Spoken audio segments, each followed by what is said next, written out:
آج ہم ایک ایسی کہانی پر بات کرنے والے ہیں جو بظاہر تو ایک محبت کی کہانی لگتی ہے، لیکن اس کی ہر لائن میں سماجی اونچ نیچ، طاقت اور قسمت کا ایک بے رحم کھیل چھپا ہوا ہے۔ عنوان ہے ممنوعہ خوابوں کی قیمت۔ یہ کہانی ہے وسیم اور نائلہ کی، جو دو بالکل الگ دنیاؤں سے ہیں۔ ایک طرف تپتی دھوپ میں اینٹیں اٹھاتا مزدور اور دوسری طرف عالی شان محل میں رہنے والی کروڑ پتی باپ کی بیٹی۔ تو آئیے دیکھتے ہیں کہ جب یہ دو دنیائیں ٹکراتی ہیں تو کیا ہوتا ہے۔ جی، اور دلچسپ بات یہ ہے کہ سوال یہ نہیں ہے کہ کیا محبت جیتے گی، سوال یہ ہے کہ کیا محبت کو کبھی موقع بھی ملے گا۔ یہ کہانی صرف دو لوگوں کے بارے میں نہیں ہے، یہ اس پورے نظام کے بارے میں ہے جو یہ طے کرتا ہے کہ کون کس سے محبت کر سکتا ہے اور کس کے خوابوں کی کوئی قیمت ہے۔ یہ ہمیں سوچنے پر مجبور کرتی ہے کہ کیا محبت واقعی ہر دیوار گرا سکتی ہے، یا پھر کچھ دیواریں اتنی اونچی ہوتی ہیں کہ ان پر سر ٹکرانے کے سوا کچھ نہیں ملتا۔ صحیح، تو پھر شروع سے شروع کرتے ہیں ان کرداروں سے۔ پہلے وسیم کی بات کرتے ہیں۔ کہانی اسے کہتی ہے ایک غریب لیکن خوددار نوجوان۔ اس کی زندگی کا مقصد بہت سیدھا ہے، بوڑھے والدین کا سہارا بننا اور اپنی ضرورتیں پوری کرنا۔ اس کی حقیقت ہے تپتی دھوپ میں مزدوری۔ اور یہ صرف غربت کی تصویر نہیں ہے، یہ ذمہ داری اور وقار کی تصویر ہے۔ اس کی دنیا میں ہر چیز کمائی جاتی ہے، چاہے وہ عزت ہو یا دو وقت کی روٹی۔ اس کی زندگی انتخاب کے بارے میں نہیں، بقا کے بارے میں ہے۔ بالکل، اور پھر اس کے بالکل مخالف کونے میں ہے نائلہ، ایک کروڑ پتی باپ کی بیٹی جس کے لیے زندگی صرف عیش و عشرت کا نام تھا۔ وہ ایک ایسی دنیا میں ہے جہاں ہر چیز خریدی جا سکتی ہے۔ اس کی زندگی خواہشات کے بارے میں ہے۔ ہاں، لیکن یہیں ایک گہری بات چھپی ہے۔ نائلہ کی دنیا خواہشات کی تکمیل کی دنیا تو ہے، لیکن کیا یہ حقیقی انتخاب کی دنیا ہے؟ وہ جو چاہتی ہے اسے مل جاتا ہے، لیکن کیا اسے کبھی یہ سوچنے کا موقع ملا کہ وہ اصل میں چاہتی کیا ہے؟ یوں سمجھیں کہ اس کی زندگی ایک سنہرے پنجرے کی طرح ہے۔ باہر سے سب کچھ ہے، لیکن اندر سے شاید ایک خالی پن ہے۔ ہو، ایک ایسی چیز کی کمی جو پیسوں سے نہیں خریدی جا سکتی۔ اچھا، تو یہ دونوں ملتے کیسے ہیں؟ کہانی میں یہ لمحہ بڑا ڈرامائی ہے۔ نائلہ کی مہنگی گاڑی خراب ہو جاتی ہے اور وہ غصے میں باہر نکلتی ہے، اور تبھی اس کی نظر پڑتی ہے پسینے میں شرابور، سر پر اینٹیں اٹھائے وسیم پر۔ یہ تو بالکل فلمی منظر لگتا ہے نا؟ فلمی تو ہے، بالکل، لیکن اس کے پیچھے کا جو مطلب ہے وہ بہت گہرا ہے۔ ایک طرف ٹیکنالوجی اور دولت کی نشانی، ایک بے جان مشین جو دھوکہ دے گئی، اور دوسری طرف انسانی محنت کی سب سے جاندار شکل۔ یہ صرف دو انسانوں کا نہیں، بلکہ دو حقیقتوں کا آمنا سامنا ہے۔ اور یہاں آ کر کہانی ایک بہت ہی حیران کن موڑ لیتی ہے۔ نائلہ کو وسیم کی غربت یا اس کے جسم سے زیادہ اس کی آنکھوں میں ایک عجیب سی چمک اور چہرے پر بلا کا سکون اپنی طرف کھینچتا ہے۔ یہ بات تھوڑی عجیب لگتی ہے، ایک لڑکی جس نے دنیا کی ہر آسائش دیکھی ہو، اسے ایک مزدور کے سکون میں ایسا کیا نظر آ گیا؟ یہی تو کہانی کا مرکزی نقطہ ہے۔ نائلہ نے اپنی زندگی میں سب کچھ دیکھا ہے سوائے اصلیت کے۔ اس کے ارد گرد کے لوگ، رشتے، سب کچھ شاید دکھاوا ہے۔ وسیم میں سے پہلی بار ایک ایسی چیز نظر آتی ہے جو حقیقی ہے۔ اس کا سکون اس بات کی علامت ہے کہ وہ اپنی حقیقت سے مطمئن ہے، وہ اپنے وجود سے جڑا ہوا ہے۔ نائلہ کے لیے یہ ایک ایسی چیز ہے جو اس کی پوری دولت بھی نہیں خرید سکتی۔ تو کیا یہ کہا جا سکتا ہے کہ نائلہ کو وسیم سے زیادہ اس کی سادگی اور اصلیت سے محبت ہوئی ہے؟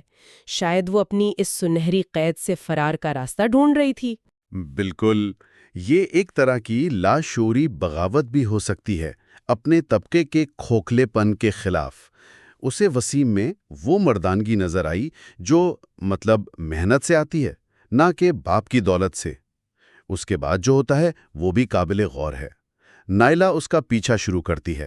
ہاں، اور وسیم کا رد عمل بھی بہت حقیقی ہے۔ وہ پہلے ڈرتا ہے، ہچکچاتا ہے، وہ جانتا ہے کہ یہ کھیل اس کے لیے نہیں بنا، لیکن آخرکار نائلہ کے خلوص کے آگے وہ ہار مان لیتا ہے۔ مگر وہ حقیقت کو ایک لمحے کے لیے بھی نہیں بھولتا، اور پھر وہ کہتا ہے جو شاید کہانی کا سب سے اہم جملہ ہے، نائلہ، تم محلوں کی شہزادی ہو اور میں فٹ پاتھ کا باسی۔ یہ خواب ٹوٹ گیا تو بہت تکلیف دے گا۔ یہ صرف ایک ڈائیلاگ نہیں ہے، یہ صدیوں کے تجربے کا نچوڑ ہے۔ وسیم اس طبقاتی دیوار کو دیکھ سکتا ہے، جسے نائلہ اپنی معصومیت کی وجہ سے نظر انداز کر رہی ہے۔ وہ جانتا ہے کہ یہ دیوار صرف امیر اور غریب کے بیچ نہیں، بلکہ دو مختلف ذہنیتوں کے بیچ ہے۔ نائلہ کو لگتا ہے کہ اس کا باپ دولت اور اثر و رسوخ سے سب کچھ ٹھیک کر دے گا۔ اور یہیں پر ان دونوں کی سوچ کا فرق واضح ہوتا ہے۔ وسیم جانتا ہے کہ نظام کیسے کام کرتا ہے، نائلہ کو لگتا ہے کہ نظام کو اس کے لیے کام کرنا چاہیے۔ اسے یہ وہم ہے کہ محبت اور پیسہ ہر دروازہ کھول سکتا ہے۔ یہ وہم نہیں، یہ اس کے طبقے کا اعتماد ہے۔ اس نے کبھی نہیں سنا۔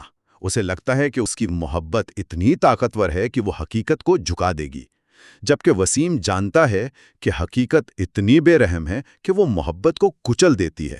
یہیں سے المیہ کی بنیاد رکھی جاتی ہے۔ اور پھر وہی ہوتا ہے جس کا وسیم کو ڈر تھا۔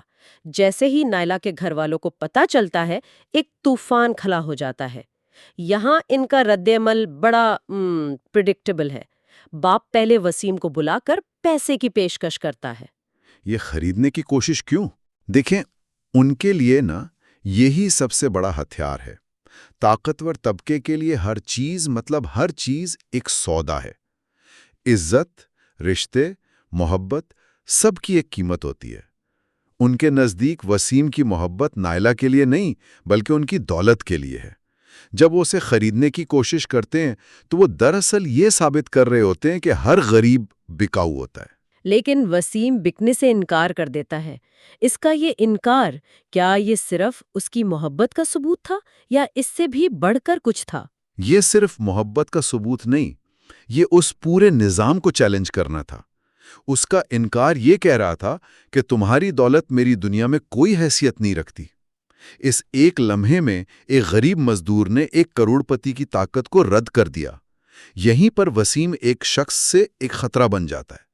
اب مسئلہ نائلہ کی شادی کا نہیں، اب مسئلہ خاندانی عزت اور اس سماجی ڈھانچے کو بچانے کا ہے۔ صحیح۔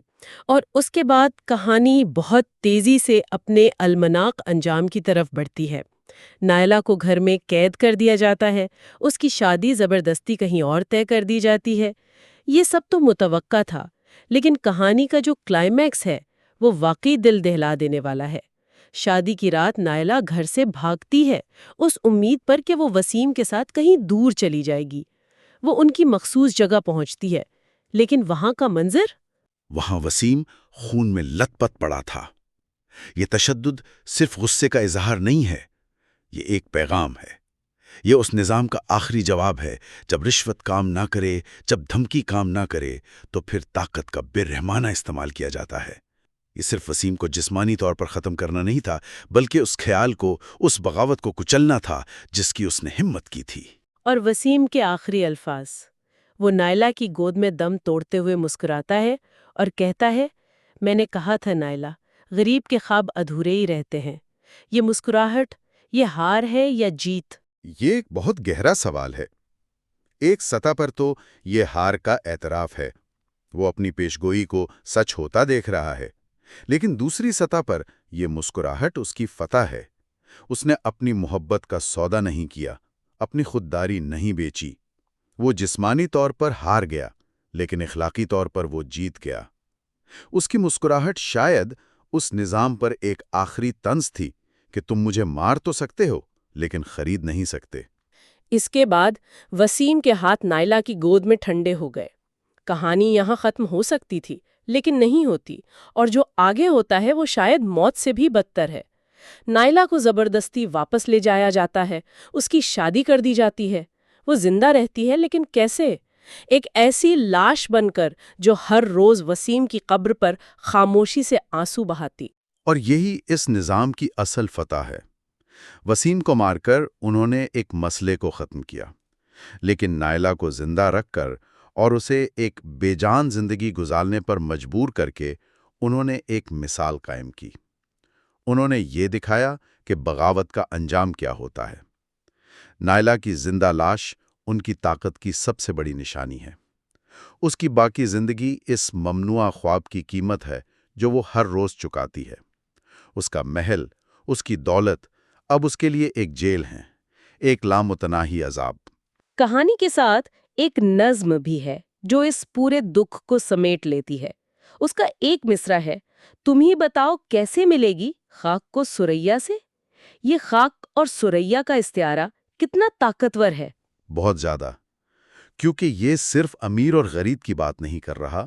خاک یعنی زمین، حقیقت، جڑیں، سریا یعنی آسمان، ستارے، ایک ناقابل حصول خواب۔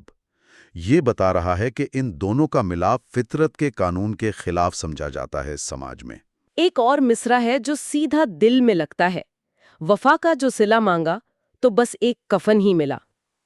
یہ وسیم کی پوری زندگی کا خلاصہ ہے۔ جی، اور یہ اس معاشرے کی منافقت کو بھی ظاہر کرتا ہے، جو وفا اور اصولوں کی بات تو کرتا ہے، لیکن جب ایک غریب انہی اصولوں پر چلنے کی کوشش کرتا ہے تو اسے انعام میں موت ملتی ہے۔ اس نظام میں وفا کی قدر تبھی ہے جب وہ طاقتور کے حق میں ہو۔ اور نظم کا آخری فیصلہ، محبت ہار گئی آج پھر جیت گئے ہیں عالی جناب۔ یہ عالی جناب کون ہے؟ نائلہ کے گھر والے؟ نہیں، یہ عالی جناب کوئی ایک خاندان نہیں، یہ وہ پورا سماجی ڈھانچہ ہے، وہ ذہنیت ہے جو سٹیٹس اور پیسے کو انسانی جذبات پر فوقیت دیتی ہے۔ یہ وہ اندیکھے اصول ہیں جو صدیوں سے چلے آ رہے ہیں۔ نائلہ اور وسیم کی محبت اس نظام کے لیے ایک چھوٹا سا چیلنج تھی جسے آسانی سے کچل دیا گیا۔ جیت کسی شخص کی نہیں، اس سوچ کی ہوئی ہے۔ تو اس ساری بات چیت کے بعد ہم اس کہانی کو صرف ایک ناکام محبت کی داستان نہیں کہہ سکتے۔ یہ اس سماجی مشینری کی ایک کیس سٹڈی ہے جو انفرادیت کو، ذاتی انتخاب کو اور خاص طور پر نچلے طبقے کے خوابوں کو منظم طریقے سے ختم کرتی ہے۔ بالکل، یہ وفاداری، انتخاب کے وہم اور اس تلخ حقیقت کے بارے میں ہے کہ کچھ لڑائیاں شروع ہونے سے پہلے ہی ہاری جا چکی ہوتی ہیں۔ یہ کہانی ہمیں ایک آئینہ دکھاتی ہے اور پوچھتی ہے کہ کیا یہ دیواریں صرف کہانیوں میں ہیں یا ہمارے ارد گرد آج بھی موجود ہیں؟ تو آخر میں یہ کہانی ایک بہت بے چین کرنے والا سوال پیچھے چھوڑ جاتی ہے نا؟ جی، سوال یہ ہے کہ اگر آج وسیم اور نائلہ ہمارے معاشرے میں ہوتے تو کیا انجام مختلف ہوتا؟ کیا سوشل میڈیا، تعلیم اور بظاہر زیادہ آزادی کے اس دور میں بھی خاک اور سریا کے بیچ کی دوری اتنی ہی ہیں، یا ہم نے صرف دیواروں پر نیا پینٹ کر لیا ہے لیکن ان کی بنیادیں آج بھی اتنی ہی مضبوط ہیں؟ یہ سوچنے کی بات ہے۔